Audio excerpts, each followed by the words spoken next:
પાણીપુરીની તૈયારીઓ થાય છે જોરદાર. હા, અહીંયા છે ને આ બધી સોસાયટીની વહુઓ છે એટલે દીકરીઓ જ કહેવાય. ચા બને છે મસ્ત ગરમ ગરમ. આ બધી વહુઓ જો આ નણંદ માટે પાણીપુરી બનાવે છે ને બધું હાઈજેનિક.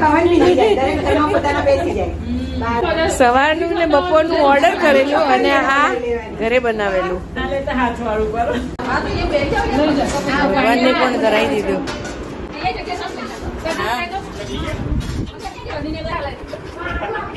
છોકરાઓ કેવી છે પાણીપુરી?